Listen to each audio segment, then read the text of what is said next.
Welcome back. My name is Sam Hassel, and in today's episode, we are going to be conducting a case study analysis of a top private high school's matriculation and acceptance records. So the reason for this analysis is very often in our advising process, we come across many students who attend some of the top private high schools, top boarding schools across the country. Certainly, we also come across students who attend some of the top public and magnet high schools across the country as well. But I do tend to find, particularly among the students who attend the top private high schools, there can be some evidence of some complacency in the admissions process or some sort of falling back on their high school's track record and the success of their high school in sending a large number of students to the top and highly selective colleges that we focus on in our advising program, that we focus this podcast on. And I think that citing those high school profiles and those acceptance histories is problematic for several different reasons. One is it doesn't promote any real useful behaviors in the admissions process. Complacency is never useful in an extremely cutthroat and competitive admissions process at these highly selective institutions.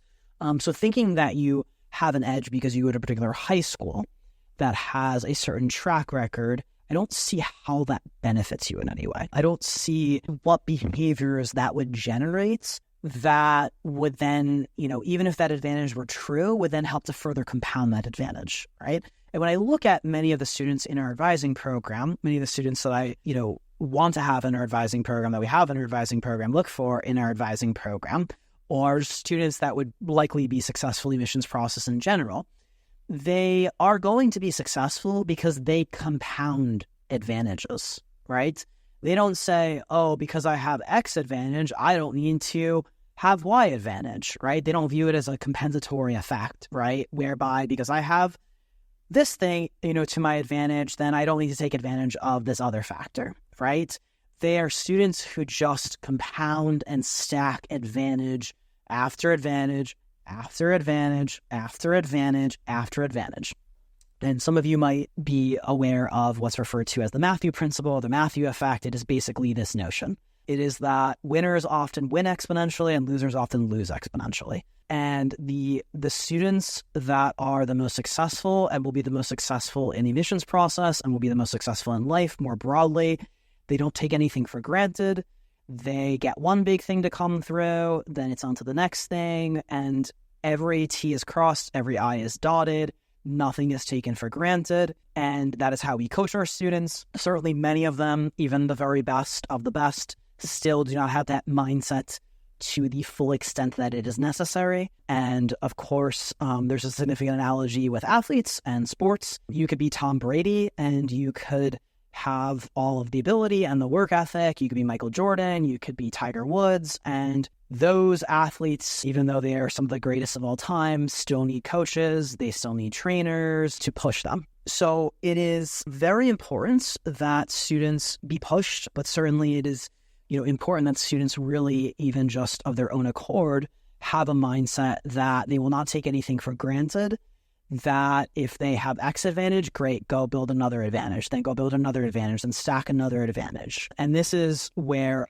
I really particularly get excited, because when I look at some of these students, I know it's not even that they're just going to get into one of the top colleges.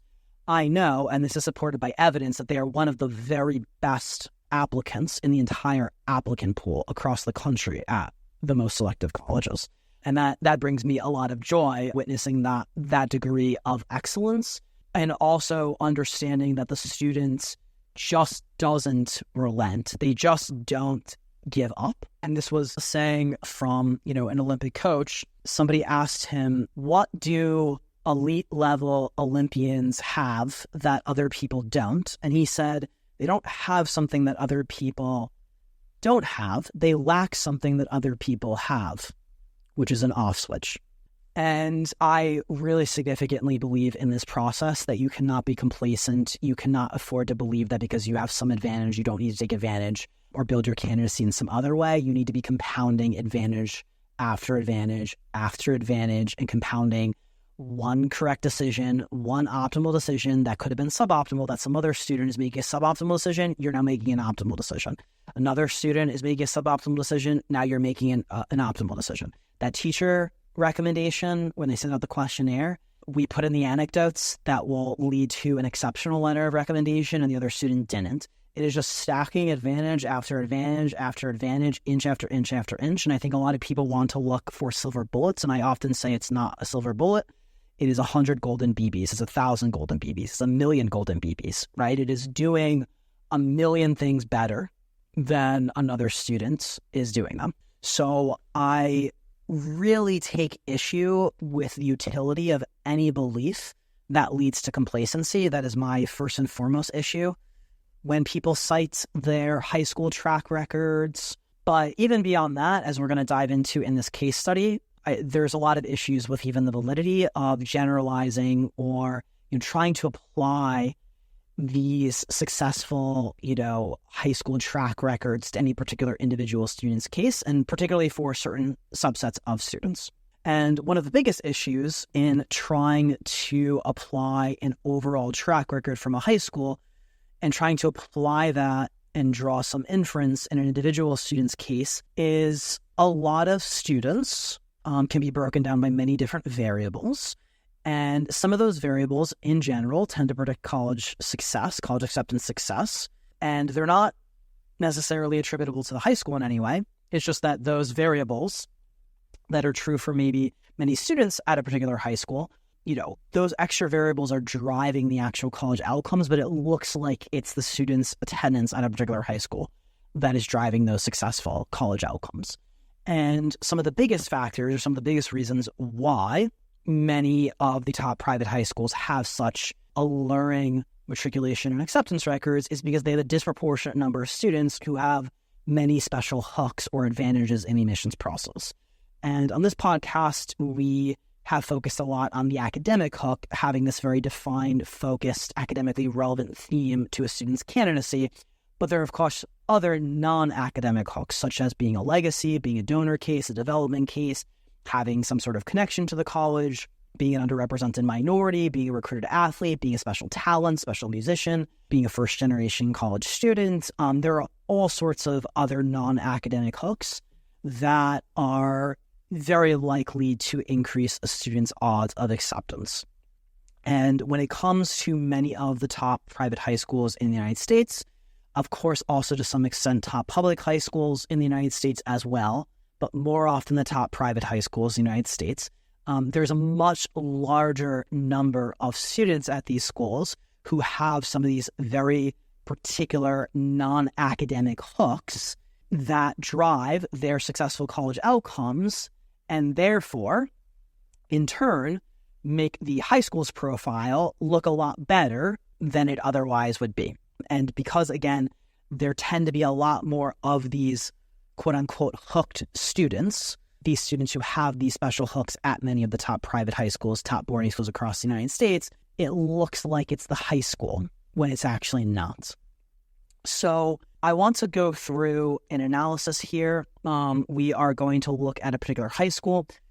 And the reason why we are actually going to target this particular high school is because it is one of the few high schools, at least of which I'm aware, that is at least reasonably public, or at least even puts some of this data out, distinguishing between students who have what they refer to as distinction, in this case being recruited athletes at the high school or legacy students at the high school, and then versus students who are non-distinction students, meaning they are not recruited athletes, they don't have legacy, or maybe some of the other hooks, non-academic hooks that would tend to drive more positive or favorable admissions outcomes. This high school actually does give some data in basically sussing out the difference between these different cohorts at the high school. And I believe this is a very fair and honest approach, because I believe a lot of high schools that do not actually break this data down for many students and families, I think tend to produce it's just a very misleading veneer of success. And So I do applaud this particular high school. And so in this case, we are going to be looking at Harvard-Westlake. So Harvard-Westlake, for those who don't know, is a top college preparatory day school in Los Angeles for grades 7 through 12. It is widely regarded as one of, I would say, approximately the top 10 private high schools in the United States. Some may be a little bit less familiar with Harvard-Westlake. I'm sure many who are listening who are in California will know Harvard-Westlake, and certainly those who are in the Los Angeles or Southern California area, again, might be a little bit less familiar to other students or families listening from other parts of the country. But this is very often regarded as one of the best private high schools and best high schools, broadly speaking, in the United States. Over several different spans and intervals, and according to certain sources, it's hard to exactly pinpoint because many high schools do not release a lot of this data, but over certain intervals, and according to some sources, Harvard-Westlake has generated the greatest number of students attending Ivy League colleges from some of the top private high schools in the United States. So again, this is one of the most highly regarded, most well-known high schools in the United States, and it is often considered a quote-unquote feeder school to a lot of the elite and highly selective colleges that we talk about on this podcast. So what I want to do is first off focus on some of the recent matriculations that Harvard-Westlake puts on its website. For many students and many families who either attend these types of high schools or any high school that has a pretty impressive matriculation record that's on the college's website, or maybe you're looking at it in one of the, application data systems, SCORE, Naviance, etc. You will often just see these matriculations, and it will just look very impressive, and sort of stops there, right? You just say, "Oh, this is an exceptional high school. This is amazing. They send this many kids to top colleges." And, for those who are maybe considering one of these high schools, and a large part of that decision will center around the track record of the high school in terms of sending students to top colleges, I think this is something, to really be aware of. And it really will often just stop here in terms of just looking at the matriculation record. There will be no further context. The high school won't then put some asterisks next to the students who gained admission. They won't say, well, this one was a development case, this one was recruited for lacrosse. And so we're going to first off just look at the top line, and you can see why it looks very impressive. And again, to Harvard-Westlake's credit, not that it is so front and center on their website, but they have at least released this in some form or another and made it publicly available. They at least have broken down the students who have very particular special hooks versus those who don't. And you could see the difference in terms of how it changes the likelihood of favorable outcomes at many of these top colleges if you attend Harvard-Westlake. And that will allow us to really distinguish a lot of the maybe unique effect that is attributable to Harvard-Westlake versus some of these other extraneous variables. So for matriculations, I'm going to particularly focus on just Ivy League matriculations. I don't want to go through 25 different colleges. It will get monotonous and repetitive because there's just a lot of the same patterns repeating themselves over and over again in terms of this data. So in this analysis, I'm just going to focus on Ivy League matriculations. Then I'm going to go into some other data, but it will all be centered around the Ivy League. It's just the easiest cohort to focus on of the name brand schools. So for Harvard-Westlake, this is the class of 2024. So I'm going to report the most recent high school class. I'm going to report its matriculations at the Ivy League. And then I am going to report the 5-year total of matriculations. So for the past 5 high school classes at Harvard-Westlake. And we're going to go through the different Ivy Leagues. And so for Brown, there were 4 students from Harvard-Westlake who are matriculating at Brown as freshmen this year from last year's high school class. 26 students have matriculated at Brown from Harvard-Westlake over the past 5 years, so about 5 plus per year. At Columbia, 3 students have matriculated from the most recent high school class. 27 students have matriculated from Harvard-Westlake over the past 5 years, so again, about 5 plus per year. For Cornell, 13 students matriculated from the most recent high school class, so they would be freshmen at this point at Cornell. 45 students have matriculated at Cornell from Harvard Westlake over the past 5 years. For Dartmouth, 4 students matriculated at Dartmouth are current freshmen from last year's high school class. 16 students have matriculated at Dartmouth from Harvard Westlake over the past 5 years. For Harvard, 14 students matriculated at Harvard from the most recent high school class of 2024. 51 students have matriculated at Harvard over the past 5 years from Harvard Westlake, so greater than 10 students per year. For Princeton, 3 students matriculated from the most recent high school class at Harvard Westlake, 17 over the past 5 years.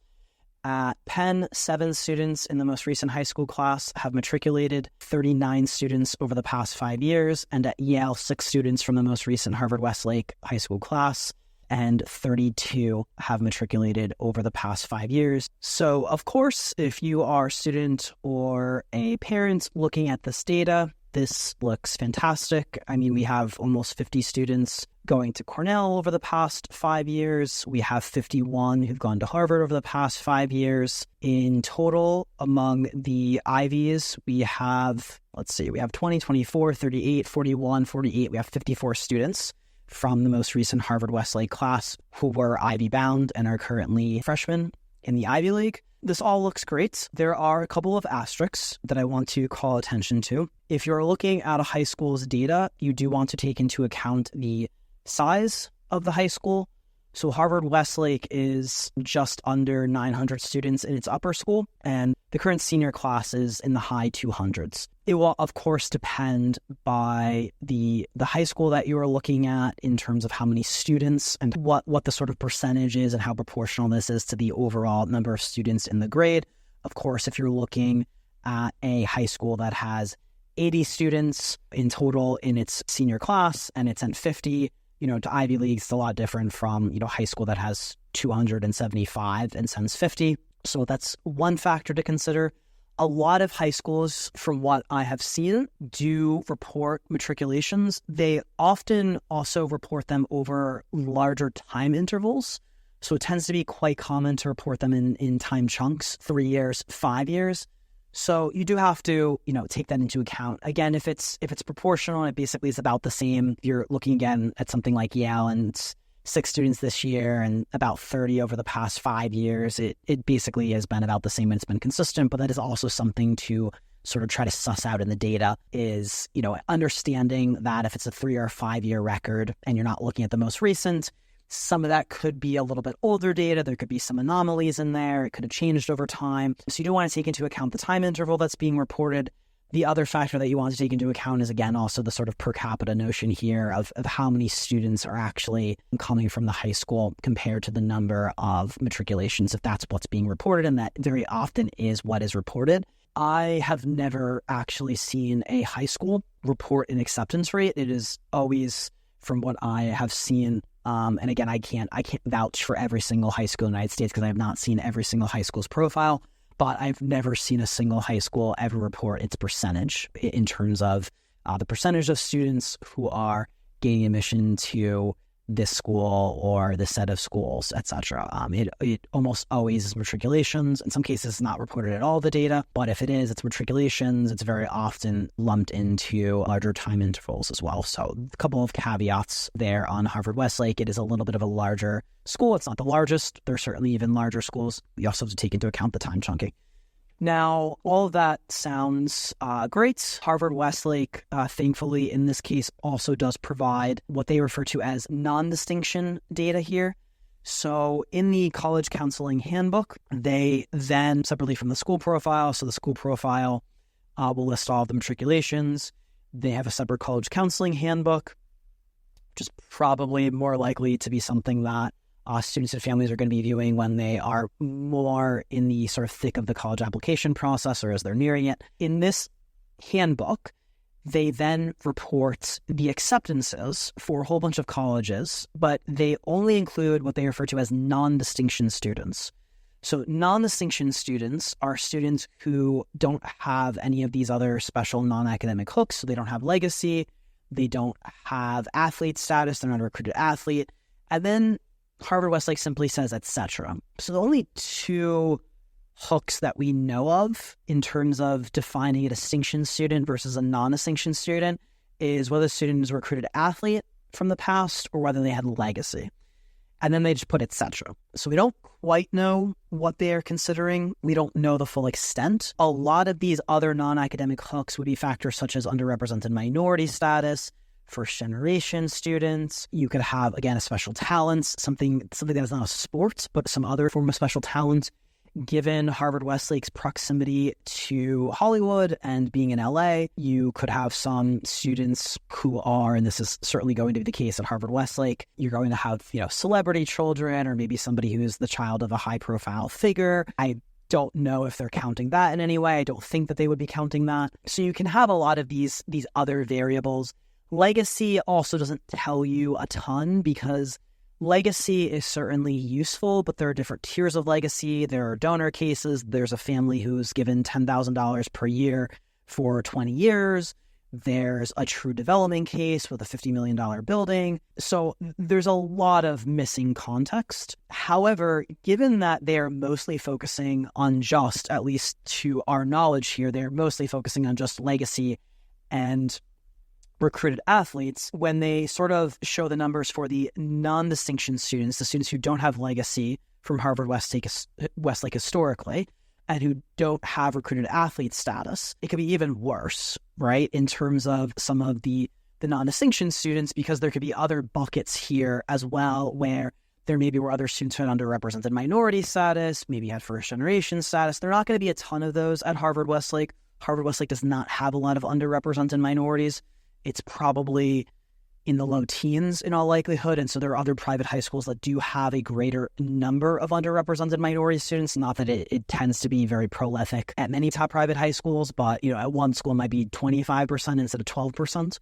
So again, all these special buckets, they do vary between some of these high schools. Given that this sort of distinction label that they're applying here, they're only particularly picking out the legacies and the recruited athletes, but maybe leaving a lot of other special buckets on the table. The data that we're about to look at could be even worse for the non-distinction students, the students who don't have these special hooks, because if you actually really bifurcated all of the special hooks and called those all distinction students and made sure they were all over there, and then the non-distinction students were all the students who didn't have anything in their favor, they didn't have any special talents, they didn't have, a prominent figure who was their parents, they didn't have a parent who was maybe connected to the staff or the admin at a top college, they were underrepresented minority, all of these other labels besides just legacy or recruited athlete, you might hit an even wider gap in terms of the acceptance rates for these distinction versus non-distinction students. But I'm going to just focus on the non-distinction students here and the Ivy League acceptance for non-distinction students. So again, these are students who lack according to Harvard-Westlake, legacy status or recruited athlete status. So at Brown, this is over a 3-year span. These are for the high school classes of 2021 to 2023 at Harvard-Westlake. So it's a 3-year span. At Brown, 9 out of 125 students who were non-distinction students, meaning they had no special hooks, or at least the special hooks of legacy or recruited athlete status, were admitted. So 9 out of 125 is 7.2%. The Brown overall 3-year acceptance rate in that span was 5.16%. So that's for all applicants across the United States to Brown. So the Harvard-Westlake advantage for its non-distinction students, meaning its students who weren't recruited athletes or legacies, is 1.4x. So not a significant jump by any stretch versus a normal applicant to Brown. 7.2% versus 5.16%. For Columbia, 9 out of 103 students from Harvard-Westlake of the non-distinction crowd gained admission. That's an 8.7% acceptance rate. The Columbia 3-year acceptance rate of all students applying to Columbia is 3.79%. The Harvard-Westlake advantage for these non-distinction students, these non-hook students, was 2.3x, so 8.7% compared to 3.79%. For Cornell, 18 out of 126 non-hooked students gained admissions from Harvard-Westlake. That's a 14.3% acceptance rate. Cornell's acceptance rate, some of the data is missing, but I pulled one of the years from Cornell from the database that I was looking at. That was around 6.91%. It could be a little bit off. It could be, Cornell could have vacillated a bit between 5 to 7% range, but roughly this is indicative, so we'll call it 6.91%. And so the Harvard-Westlake advantage, 14.3% compared to 6.91% for Cornell applicants. The Harvard-Westlake advantage is 2.07x on the general Cornell acceptance rate. For Dartmouth, 7 out of 69 students at Harvard-Westlake gained admission if they did not have legacy or recruited athlete status. That's a 10.1% acceptance rate. The Dartmouth 3-year average is 6.17%, so the Harvard-Westlake advantage was 1.64x. For Harvard, 9 out of 106 students who are unhooked at Harvard-Westlake gained admission. That's 8.5% acceptance rate. Harvard's 3-year admission rate is 3.33%. The Harvard-Westlake advantage for non-hooked students is 2.55x. For Princeton, 4 out of 78 students who are unhooked from Harvard-Westlake gained admission. That's 5.1% acceptance rate coming from Harvard-Westlake. Students in general applying to Princeton have been admitted at a 4.73% acceptance rate. The Harvard-Westlake advantage is 1.08x, meaning essentially no advantage to Harvard-Westlake students who did not have a hook of being a recruited athlete or a legacy. I do want to call attention to the fact that many of Harvard-Westlake's legacy cases are probably not just mere legacy, but they probably have substantive legacy, meaning they likely have additional donation records, additional connections. And so there is a bit of a difference between a student who maybe just has legacy and their parents just went to the college, but it does not really have the oomph of, some of the other contributions or connections to the college. The parents simply attended it.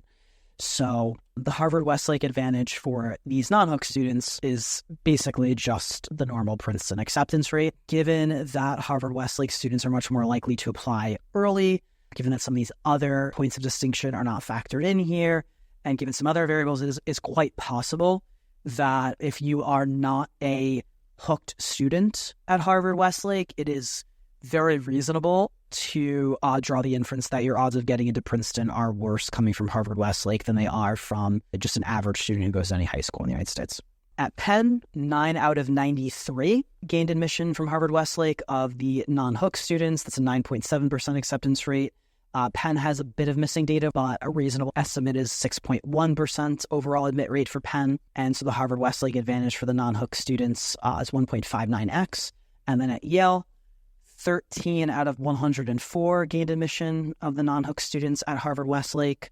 That is 12.5%. Yale's 3-year acceptance rate is 4.47% in general, and the Harvard-Westlake advantage there would be 2.8x. The overall Harvard-Westlake average acceptance rate at the Ivies for students who are not recruited athletes and who are not legacies, and again, I want to differentiate just a student who has legacy, meaning that their parent attended. Again, it could be parents, or however the school defines legacy. It could be a grandparent, whatever means by which the school defines legacy. There is a distinction to be made between legacy and more substantive legacy, or a donor case. And it is likely at a school such as Harvard-Westlake that it is not merely legacy for many students. It is a much more substantive form of legacy, likely with more substantial connections and donation histories beyond just a parent, a grandparent, or other relative having attended the institution. But again, all that being said, for students who do not have legacy or do not have recruited athlete status at Harvard-Westlake, the average IB acceptance rate is 9.7%. And the average advantage overall for a Harvard-Westlake student who does not have legacy or recruited athlete status or special hook at Harvard-Westlake is 1.93x. So I think that does put the matriculation record into quite a bit more context. If you look at the matriculation record, it looks exceptional. You have 14 students from the most recent year who are matriculating at Harvard, 51 over the past 5 years. You have 27 who've gone to Columbia over the past 5 years. And then when you actually break it down and you start to look at the students who don't have any, are not in any of these particular special buckets who just simply go to Harvard-Westlake and are relying on Harvard-Westlake per se to deliver some sort of advantage by attending without having some of these other variables, these other boosts, you're looking at less than a 10% acceptance rate at these colleges. And again, less than a 2x differential here. I think a lot of that 2x, it's hard to know because we don't have the data on how many students applied early decision or just applied if it's Yale or it's Princeton or it's Harvard, how many applied single choice early action. If there are any of these, what they're referring to as non-distinction students who did actually have another type of hook, but it just wasn't legacy or recruited athlete status, but they were, for example, first-generation students. They were a low SES student on some sort of financial aid. I think that it's very likely that there are other students in this non-distinction class who do actually have other hooks. So I think if you netted out some of those other forms of distinction that Harvard-Westlake is not potentially taking into account here, and then you also take into account that students who tend to be at a school such as Harvard-Westlake do tend to much more disproportionately take advantage of early decision plans, early action plans that afford a significant odds boost in terms of admission. I think this 1.93x advantage for these non-distinction Harvard-Westlake students probably starts to look a lot more like a 1.5x or potentially even lower. So I do want to provide just that extra bit of context that even beyond this sub 2x multiple here, it could be even worse than that based on how they've categorized the data and the fact that, again, a lot of these students are taking advantage of early plans, which already provide a multiple on the student's odds of admission, and that has nothing to do with attending Harvard-Westlake or any other top private high school for that matter. Okay, in terms of some other data sets that we have here, this is an older data set. So this is for students from the high school classes of 2014 to 2016 at Harvard-Westlake. It is an old data set, but it does actually show some of the acceptance rates for these distinction students, or what I'm referring to as hook students, versus the non-distinction students, or what I'm referring to as unhooked students, in terms of how they've each fared, those different cohorts coming from Harvard-Westlake applying to these top colleges. So this is nice comparison data. You can look at how many applied of the hooked or the distinction students, how many were accepted, what percent was accepted, what their average GPA was, and then you can look at the unhooked or the non-distinction students, how many applied, what percent was accepted, and then what their average GPA is. And then you could sort of look at the advantage for the hooked students at Harvard-Westlake versus the unhooked students or non-distinction students at Harvard-Westlake. So I'm going to pull 4 of the IBs here for the sort of head-to-head comparison. And the reason this data is older is because they don't have these sort of hooked versus unhooked or distinction versus non-distinction comparisons in more recent data. That is why I'm pulling it from a much older handbook. So for Brown, the hooked students or the distinction students at Harvard-Westlake from 2014 to 2016, so 3 high school classes, 34 applied, 59% were accepted with a 4.0 GPA. Of the unhooked students, the non-distinction students, 131 applied, 18% were accepted with a 4.22 GPA.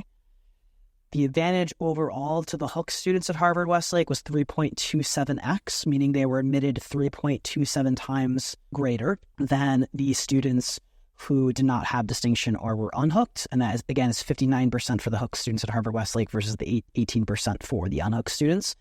Also, it's very important to keep in mind the unhooked students had a much better GPA than the hooked students.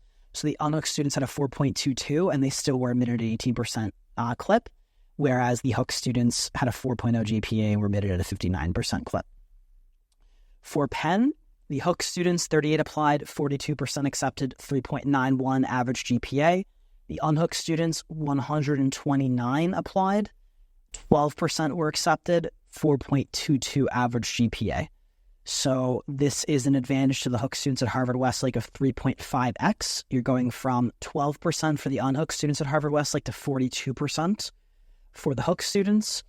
And that 12% of the unhooked students was with a 4.22 GPA, and the 42% for the hooked students that were accepted to Penn was with a 3.91 GPA. So at a considerably worse GPA, they were accepted at a 3.5 times greater rate. At Yale, for the hooked students, 33 applied, 42% were accepted with an average GPA of 4.17. Of the unhooked students at Harvard-Westlake, 100 applied, 12% were accepted with an average GPA of 4.36. So the overall advantage is 3.5x. That is 12% unhooked were accepted, 42% or 3.5 times more were accepted that were hooked. And the unhooked students had a 4.36 and the hooked students had a 4.17. So there's about a 0.2 GPA discrepancy for the unhooked students, and yet they were still only accepted 12% of the time versus 42% for the hooked students. For Princeton, hooked students, 30 applied, 47% were accepted with an average GPA of 4.11. Of the unhooked students, 63 applied, 3% were accepted with a 4.4 average GPA. And that is a 15.7x multiple advantage for the students who are hooked at Harvard-Westlake versus those who are not hooked at Harvard-Westlake. 47% acceptance rate at Princeton versus 3% acceptance rate at Princeton, even though those unhooked students had a 4.4 GPA and the hooked students had a 4.11 GPA. So hopefully that provides a good deal of context in breaking down these numbers. So we went from what many people spend most of their focus on, which is the overall matriculation record at the high school. And admittedly, these are quite gaudy numbers. Again, to send 7 students to Penn, it's great. 39 students over 5 years, great. Once we actually dive deeper, once we actually start looking at, well, what if you go to Harvard-Westlake, but you're not in one of these special buckets? And many students who attend these schools are not in these special buckets. And so therefore, the high school track records do not adequately apply to them because those high school track records don't net out the students who have distinction or don't have distinction, the students who have these special hooks versus those who don't have the special hooks. Same thing for the data in the college systems. You're looking at a GPA and a test score, but you don't see whether the student necessarily had legacy or they were an athlete.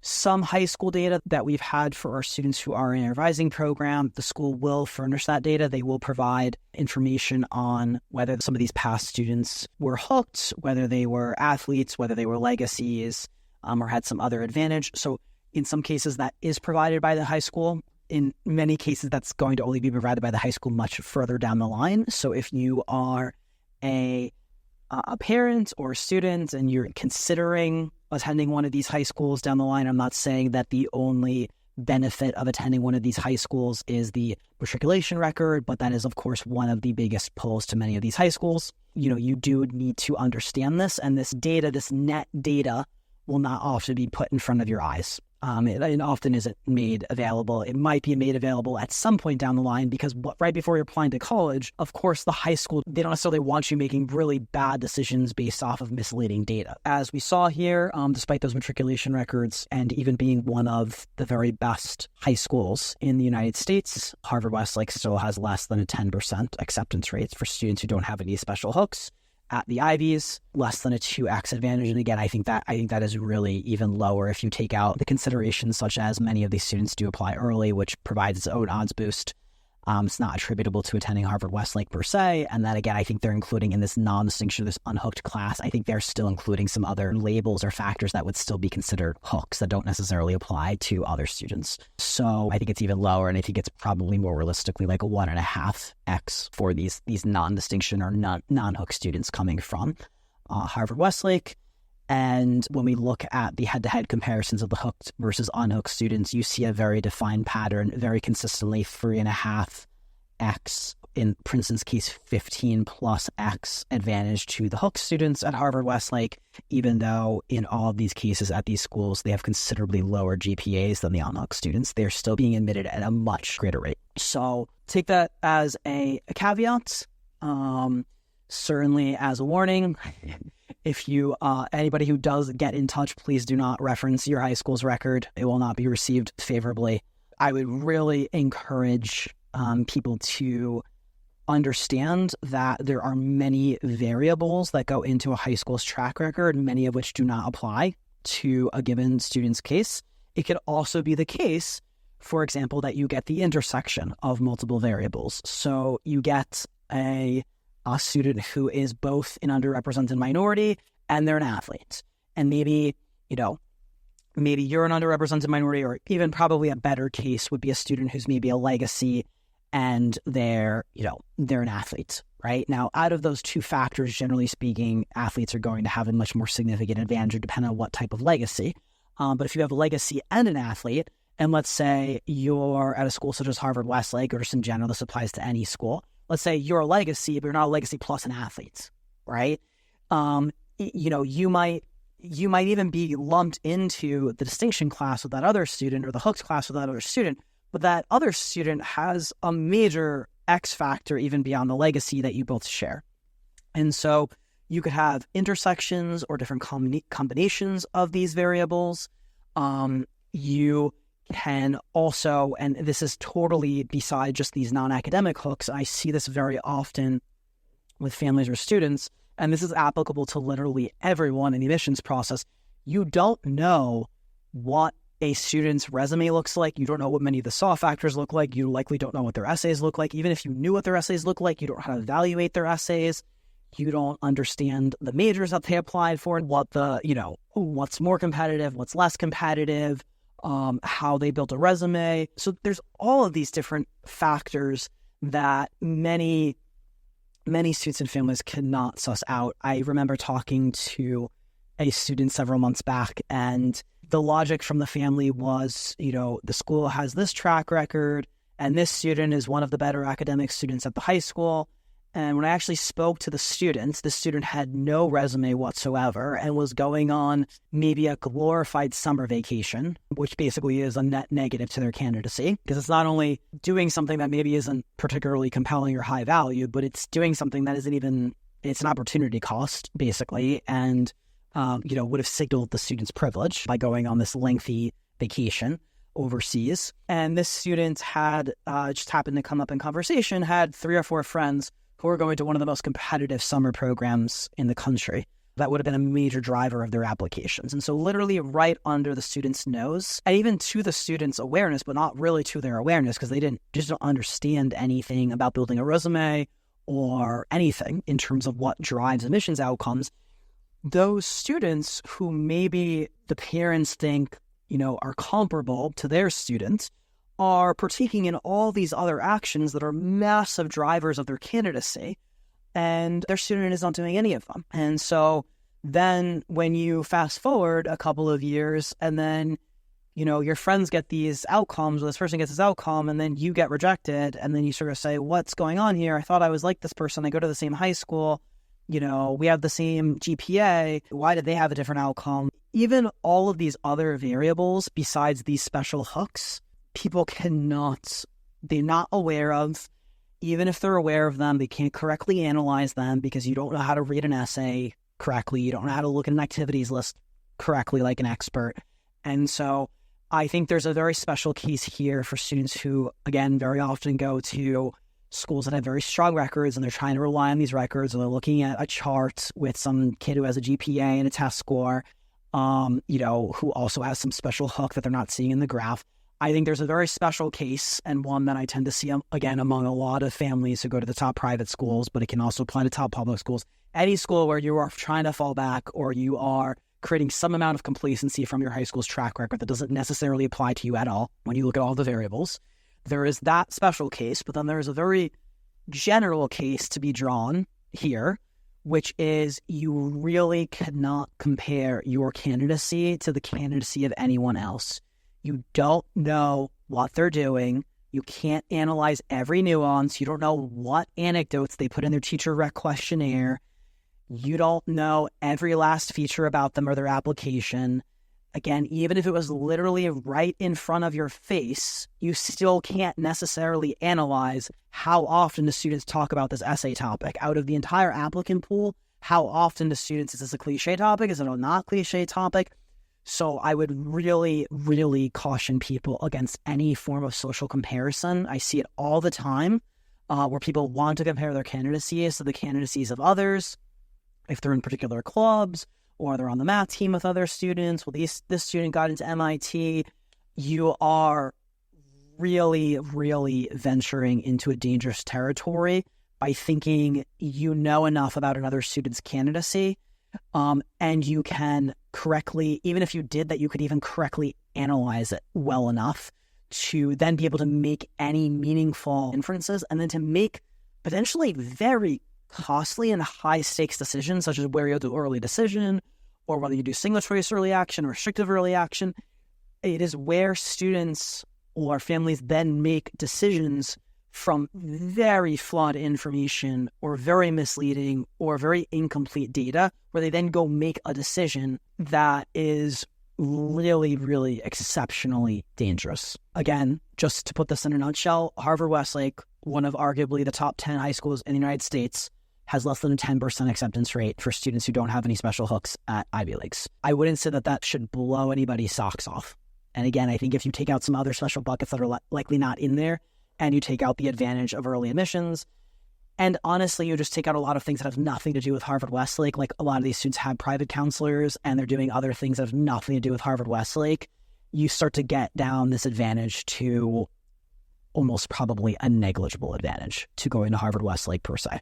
So yes, please take this as a general caveat to stop drawing inferences from high school track records, or these peer comparisons are very problematic.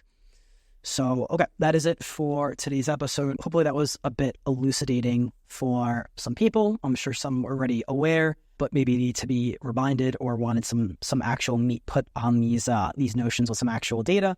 Others maybe are less aware, and maybe this is a little bit eye-opening, but either way, I hope this was helpful, and we will talk soon in the next episode. Bye-bye.